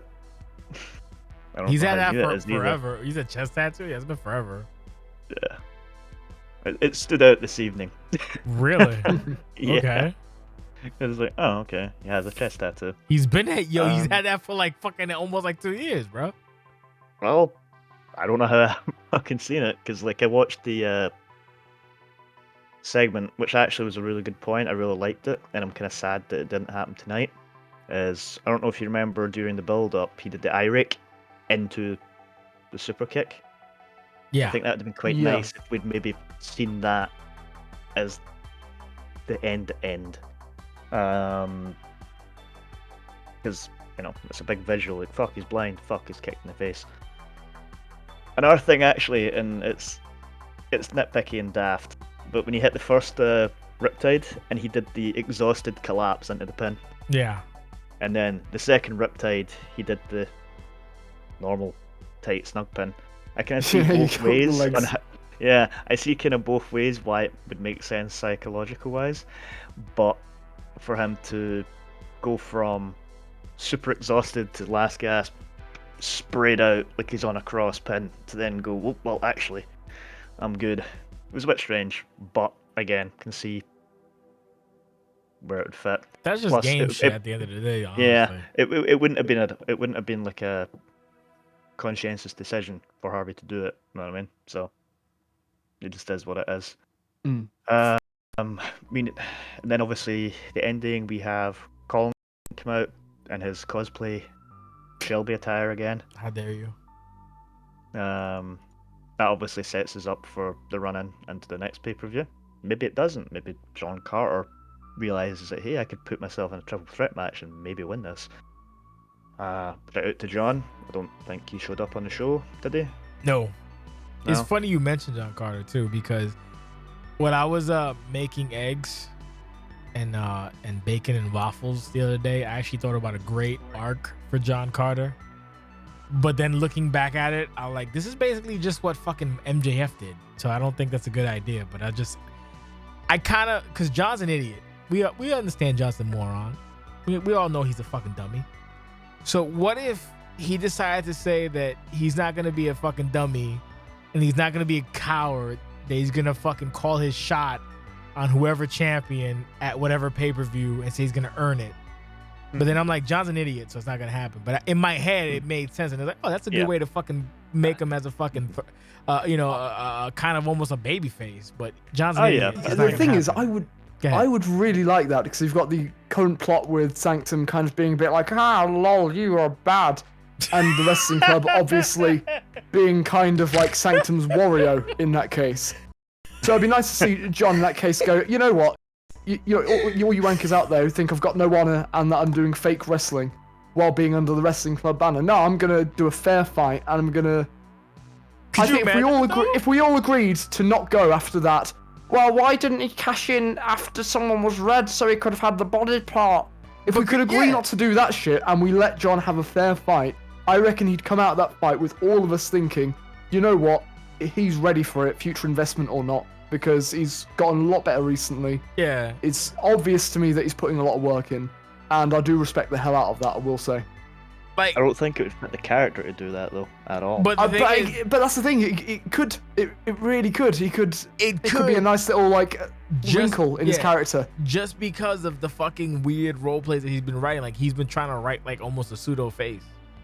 So it could kind of make sense in that like capacity. He's sympathetic at this point. Almost. Like he's been really like when you look at his writing is not great, but his writing he's been trying to come off like a goodish guy. So I could see, like, you could see him saying, well, you know, everyone thinks that I'm whatever, but I'm gonna. And the thing is, logistically speaking, it actually helps because it kind of gives him, like, doing that would actually give you a slot because, like, okay, well, fuck it, now you're gonna fight a champion and whatever, and you know, like that, you get an actual slot. So now you have a basis to work off of, and that would be kind of, you know, interesting. It just. You know, he's an idiot, so whatever. But like I said, I was making breakfast. I was like, this would be a good idea to get this motherfucker over as a simpy baby face. Like, you know, but then again, it reminds me of MJF where he's like, I'm going to fucking earn it. John's like, I'm going to fucking earn it. Ooh, finally. Ooh. Like, you know, I was like, oh shit, he just might fucking do it. But, you know, whatever. I digress. Maxie, we ignored you. Do you have thoughts, sir? I thought the main event was good. I thought when it comes to like the lag thing, I think that's just like a person-to-person thing where everyone has a different tolerance. So like it's like a break from the action. So like some people can watch an American football game where there's an ad every 20 seconds, and that's fine for them. Others will be like, why is there an ad? I'm turning this off. Same way, you know, with lag, where it's kind of like interrupts things. Yeah. So they're like, oh, this is ruining it for me. Or it's like, I can look past it. The match is good. I mean, I can look past it. I thought the match was didn't notice it to the set. Like, I'm sorry to cut you off, but didn't notice it until like watching it in viewing party. The first, because we went from the Harris Marcus match, which was horribly laggy. Like, you guys don't know, Jake did an amazing job. Like, he did fucking magic.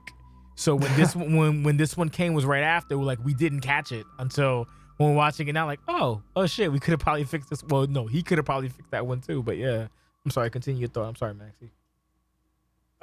As to what Jamie was saying earlier, where I felt like, you know, the champ wasn't rushing. He wasn't in danger. He didn't look in danger. I mean, I didn't really get that vibe from the match. I thought like Everett, you know, was a strong challenger, and then he had the advantage, and it was kind of like he wasn't able to capitalize on it. That's kind of like the story, I guess, that I saw from the match. Mm-hmm. But you know, your mileage may vary. After the post match, with like Colin and I guess possibly John, I think just this. It's really weird. You see H2O like scrambling for Colin. I found that kind of a little bit odd. Because it's not like Colin is John. It's not like because John would have been able to, like, you know, demand a match right there. But it was dark though. Colin was just able to. You kind of just walked out, and I also, it was really weird because this wasn't like the only time on the show, but there was like these very like supposedly intense moments of like face to faces that kind of just cooled off. Which ones? Which ones? Where was the other like face to face? Was it I think it was more in Van Park. Okay. Where it kind of like, it wasn't like there was a killer line at the end where there's like bam, got him. It was kind of just like, all right, to be continued. And it kind of felt fair weird, enough, especially multiple times on the same show. Yeah, so it felt like one of those. It felt like one of those old kind of WCW pay-per-view end moments where we're waiting on Jake screaming, "We're out of time!" Shit into Turmoil or Riot to find out the reason Jake got excited is because I don't know if you guys know, but I'm aware that when you have the pub lad, it's kind of like semi-serious Colin, which is also dangerous.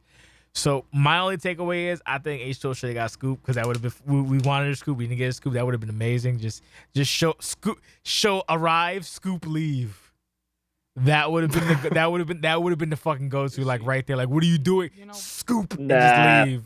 You don't think so? I feel like I'm going to scoop Harvey. Harvey sliding out, grabbing his belt and leaving. Like, fuck you, you ain't getting what you want. That's the beauty of wrestling. Mm-hmm. Two different he fucking could have outcomes. done that only if he wasn't wearing the Palessa and he was wearing he was like the Roman Reigns when he came back and he was just wearing a scoop everyone and leave shirt. Yeah, scoop, scoop, arrive, scoop, leave. No, I dug it. I'm interested. I'm interested to see what the fuck happens. Eat, scoop, sleep, repeat. That's gonna be what we call a clash of styles between Colin and H2O. So it's gonna be interesting to see how the fuck that fucking transposes. The fact that at one point it was at one point it was H2O, and then at one point it was Quartz and fucking Colin, to now Colin and H2O is an interesting dynamic with the whole fucking Castianity thing. So as much as people want to fucking bitch about Castianity, I think that's been one of the better things in OCW. Just the fact that it's having so many branches. I'm sorry, Con, go ahead. Oh no, sorry. I mean, I'm just agreeing. I think Castianity as a whole is a really, really great way that a lot of people, not just the people in it, but the people outside of it, have been able to spin stories about the world we're in. So I think that's so easy to forget, the fact that when you're in a feud, you hyper focus on the person you're fighting. Mm-hmm. But this last few months, it's felt like there's a coherent world that OCW exists in. Like if you go into the locker room in OCW, there's going to be loads of shit that you'll see. It's almost Attitude Era E, and that's why I used to love wrestling and why I don't really nowadays, because it's like, you never know who you're going to meet backstage, and I think we've captured that at the moment. It's a good time to be here. Yeah, because everybody has like a story. Yeah, absolutely. The match itself, while I'm here, I agree with Jamie. I felt that, and I don't mean this in a bad way, so don't take it in a bad way, but to me, it told the story of a dominant champion and somebody who, at this current point in time, was not on his level. Tony got some good shots in, but I feel this was a match that elevates Harvey's title, basically, that says, this guy used to be really good, but now I'm the guy. Look how badly I can, beat this guy up. Tony didn't look bad by any means, but H2O did look leagues better. And it's like Jamie said, kick, other stuff, kick again. So this wasn't my match of the night. I'll be a bit spicy with that. I didn't like this more than others' matches. Yeah, I think it had the spectacle, it had the characters, but some other matches just felt a bit faster. They just put a smile on my face a little bit more. But yeah, no, H2O got tested and he came out on top pretty decisively.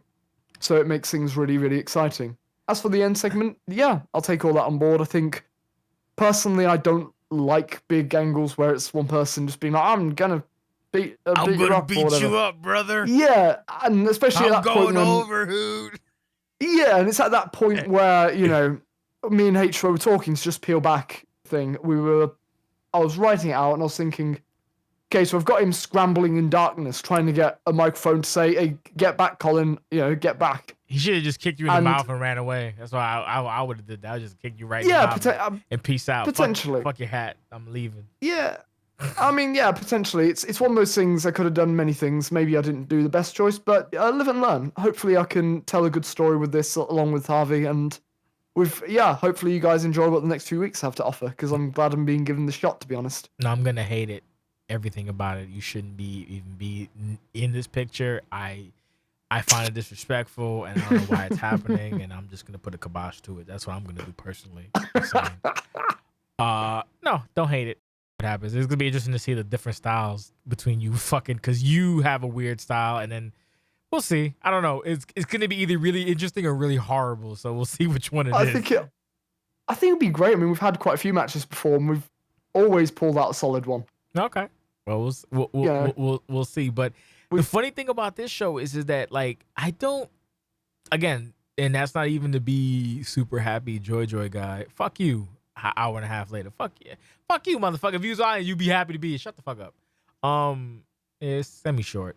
It's not 3 hours. But I don't know. Like, I don't have any bad matches in this show. Honestly. I don't think. I'm trying to see which is my favorite match. Jake's favorite match was Hito and Horse. Mine is between Harris and Marcus and Tony and Tony and H2O. Fuck, I can't. He's a fucking champion. I can't even remember his fucking name. Goddamn. But yeah, I don't know. It's like there was no bad match on this show. Honestly, like I don't, and that's not even me trying to be like super positive, fake nice or whatever. I didn't hate any match. Every match that even had a little like gripe on it was still not even bad. Like it was good. This is basically when I did the whole you guys should do Red Sun Rising. This is what I was talking about. Like this is what I wanted. It was a good time. Oh, it was good. Like everybody pretty much did what they needed to do. And every match was fucking solid. I'm honestly trying to think of where I can cry about, and I can't really find anything to fucking cry about. So we'll just do this. We'll find out. We'll do everyone's favorite match, and then we'll do thoughts, and then we can fucking wrap it up, and Parker can suck my dick. So we'll do Max, Jamie, then Colin, then myself. Max, you're up. My favorite match. Which is your favorite match? I think it might be Elliot and Parker. Okay. I think I'll go with that. Overall thoughts on the show? I thought it was like, I don't think it was like a spectacular show. I thought it was a good show. You though. didn't like, think it was? Jeez. Wow. It was Wow. nothing like crazy, but it was like a step forward. Like it's for like one of these I guess like in between pay-per-views where it's not like a big four or whatever. It's just keeping the momentum going, keeping the stories, good showing. I feel like everyone benefited from the show. I don't know who. Yeah, but how you gonna came out looking? But how you gonna say like you did like after I said this is a pretty good show. You know why? It's because earlier you were saying like this is one of the better shows of the year. I don't think so. So what do you think is better than this show? I think not including Red Sun Rising. What do you think? I think Lucian and Summerside were both better. Well, Lucian's a big four and Summerside's a big four. I would think I'm not gonna talk about Lucian. If we're counting like intermediary pay-per-views, then yeah, this is like a standout. It was just a really solid show. That's just it. It's like, goddamn, bro, you fucking more stringent than I am. I'm sorry, continue your thought. Fuck. But yeah, I think most people came out looking good, regardless of the result of their match. And yeah, there's not, like they said, there was nothing to complain about. It was good. We're at a point where, look, there's people that struggle to have fucking 3 matches in a video, and we're fucking doing a full pay-per-view, and you're like, it's good, but Colin, go ahead. Ouch. I mean, it was a good time. Not a bad match on it. I think no unbelievable. Oh wow. I mean, yeah, a few. You know what? I mean, I don't. Ain't that crazy? Ain't that crazy? Oh my God. No, I mean, the only thing I'll disagree with Max on is that I do think this was better than Lucian. I would put Summerside above this though. But I had a good time with it. It was a really good. Yeah, Summerside was a great show. I loved that. So yeah, I mean, it's a good show, and probably, yeah, overall, really, really enjoyed it. My favorite match, I think, going through it all, I'm going to give it to El Parker versus Elliot Parker. Okay. Did you want to add to that? That was your closing thought. Oh no, I mean, it's one of those. It's kind of the thing. There were so many good matches. That's the thing. There were so many matches I can point to and say, if you said that was your favorite, I wouldn't have a problem with that. But as we went through it, I think, I realized that I really did love the El Parker versus Elliot Parker match. It was a really good show, and I think that's kind of a microcosm of the show itself, right? Great work rate, great back and forth, and it caps off a great story that isn't ending anything, right? It's still more to come. And that's why I didn't find it too big of an issue the way I left it with Colin, because this show to me is to be continued. Everything we saw here sets up something bigger. And I think that's a great position to be in. I don't think that's a bad thing at all. Fair enough. Go ahead, Max. I think that, this show was significantly, it was a lot better than a weekly show. And it was the end and the beginning of many swords, which is exactly what you want your pay-per-view to be. Yeah. No one said, and then Max joined CQC. Oh Lol. my God. Yeah, I thought I was not like a season finale. I thought I was a harsh motherfucker. A highlight. Max out here like, I bet, cool. Damn, I'm out here like trying to be positive, and Max like, oh, that was good, but you guys can do better. Okay, cool. Jamie, that's how it's fuck. People submitted content. It went in a show. That's apparently the general consensus that we seem to be having here. But, I'm gonna break the mold. So I'm gonna basically say I kind of had 2 favorite matches, and the reason I'm gonna say that is because they both had very different presentation and circumstance. So the first one I'm gonna go with is the El Parker match, simply because it felt to me like Elliot finally coming into his own, coming of age as a Yeah. character and as a performer. So for me, that would be the match of the night. The spectacle of the night for me is I'm going to give it to what I thought was probably the most creative match that I've seen in a very long time, especially presentation wise, was the death match. It's a shame that we didn't get essentially a victor, but I felt that both They of them both being died. blown up was great. To get that medium and the methods that they had to use to make it happen and all of that lovely stuff, it was a huge amount of undertaking and effort. And again, creative, very creative. For me, I think it'd have been funny if, as they're both lying there dead, Spider somehow crawled into the pin and Jade's is screaming for another bomb to go off on Mike, which would have been hilarious. But yeah, for me, two different matches that I think were right up there for two different reasons. Obviously, the Ares Spider match was good competitively as well. But for me, Elliot Parker and El Parker edge it completely. Like y'all crazy. Like I just like this is a solid fucking show, and y'all just like.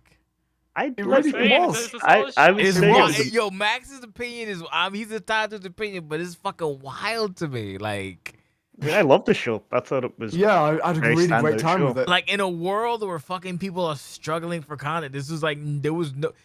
We usually have every time we have a pay-per-view, like Lucian 16 had a bunch of matches. I was like, eh. Summerside was good, but there was one and a two. I was like, eh. This one I was not at all. I was like, oh, good shit all around.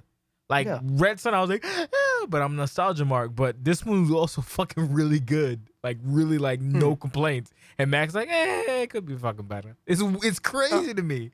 I'm the guy that's supposed to be like Max, and Max is like, You can take it how you want, Jay. Hey, fuck Yeah, you. I mean, I feel like if we went through all these shows, match versus matches, and gave them like ups and downs, this would probably come out on top. Yeah. But I feel like Summerside had better highs. Sure, but like this is a good, but maybe fucking lower show. lows, This but, is you know. a good. This is to Yeah, it me was. one of them that hangs with for the year. Like this is when you met. Like this is not Consequence 20. I think 2020 or 2021. Which was it? Was it 2020 or 2021? It's 2020. I think it was 2020. Yeah, Consequence. I agree. Yeah, Consequence 2020 was fucking 3 great matches. The rest is dog shit.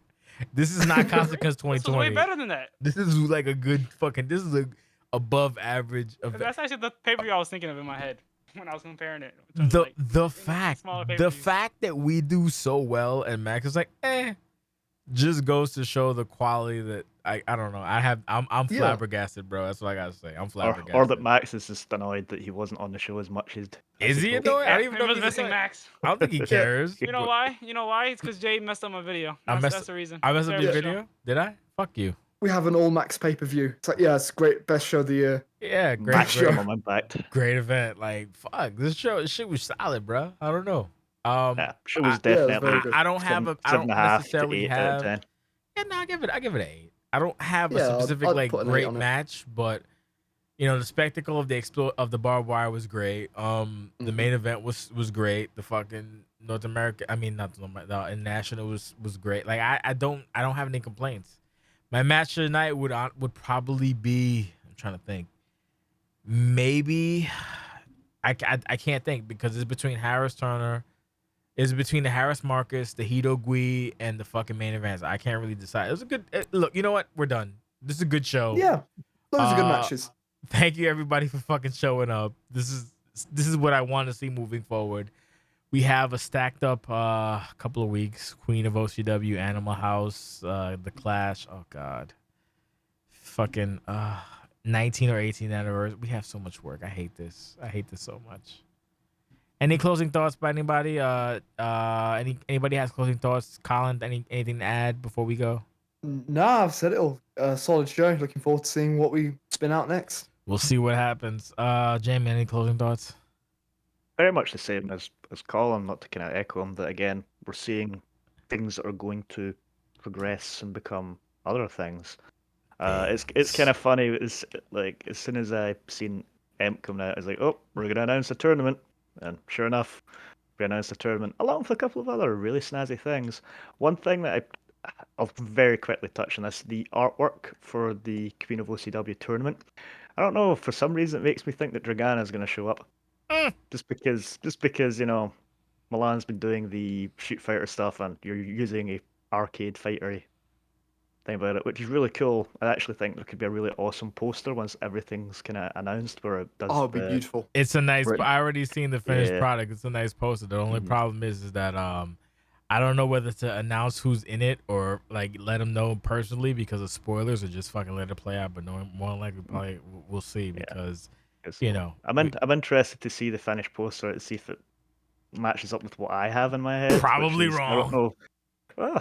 Well, that's fine. But you've all played Street Fighter. You know the bit where they go to punch and it connects and then it turns into a kind of cartoony aspect. That's Yeah. for me what I Yeah. think it would become. But that's just because everything about it screams arcade fighter.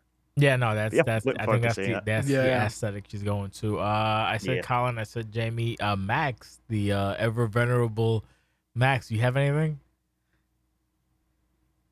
I think, like I said, I think it is a good show. I think what Colin said earlier, when it comes to that, or not Colin. I think was it you or Jake? I think Whoever it was, go What- ahead. I didn't think about it. I didn't think about it at the time, but when watching it back, I would like to see that triple threat between H2O, Colin, and John.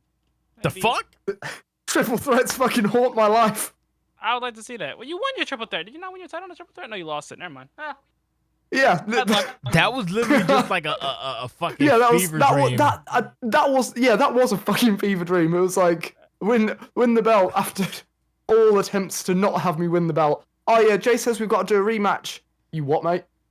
Wait, What, mate? Did I what? What happened? Oh yeah, that was the whole deal, man. Who was this with? That was with Danny Watts.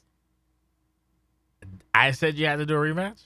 Well, straight after he lost the belt, he was going like, "Oh yeah, Jay said it's me and Trey for Resolution, so we're doing a triple threat." I didn't want that storyline, and I I'm went trying with it to 'cause I was a remember. if I wasn't a rookie, I would have been like, "Please no." You would have But I been was a like, rookie at the time, and I wanted that promotion. you would have been like, that's not gonna work for me, brother. It wasn't going to work for me, brother. I asked them to do role plays, and they didn't do role plays, and I was sad. Yeah, no, the John thing was a fever dream, but John's an idiot, so it's not gonna happen. But yeah, no. But I'm looking forward to seeing where John takes it with his future investment. For me, that's one of the storylines I'm most excited about. I like how we just actually. brought up John Carter when he didn't do a fucking thing for this entire show. So that was me bringing him up in this potential storyline. Like, oh, I'm curious to see. Fuck John Carter. Anyway, As John would say, he's over. yeah, no, totally. Just do Discord feuds. It's fine. Well, he's not over because this is on Twitch and not on Discord. Exactly. See, Max knows. You good. Sometimes you bad, and sometimes you good. Right now you good. All right, that's the post show podcast. Thank you for listening. We did an hour 42. God damn it! One day we'll be back to 55 minutes. One day we'll get. It's getting there. We'll get there. Yeah. You know, We had a fun time though. No, it's always a fun time. It's just that I always try to be like, consistent. It's just it never pans out. Maybe I just need to have 1-2 people, just me and Jake, just yelling at each other for fucking 40 minutes, and then it'll be great. I don't know. Though. Anyway, thank you, everybody. This has been the Post Show Podcast. Thank you for listening. We appreciate you greatly. Join us, I believe. Is it next week or the week? Hold up, I have to check my calendar because my calendar. No, it's next week for Riot, isn't it? No, next week we have Riot, but then the following week we have the Halloween show, Ambition. Halloween Hell on December 31st. The reason I didn't have the fucking artwork for that is because life is not fair and whatever. But yeah, that's December 31st is Halloween Hell on Monday, Ambition. And this week coming up is also Riot 593 or 4. I don't fucking remember. We do too much content. Player versus player. OC is OCWFED. Thank you for watching. Thank you for listening. Here's a contest. If you would like to follow us, there's places you can do that on YouTube. Please subscribe if you like this. And on Twitter rather. Wow. For all the information and updates. I think we're good now. I'm going to fucking have a sandwich and play EverQuest Classic because I'm a nerd. Thank you so much, Jamie. Thank you so much, Jake, who's watching NXT. Thank you so much, Max, for your highly volatile opinions. I'm just joking. They're great. And thank you, Colin, for everything. We'll see you next time next week. Same bat time, same bat channel. And yeah, okay. Bye. Fuck. All right, see ya. See ya. To the Batcave.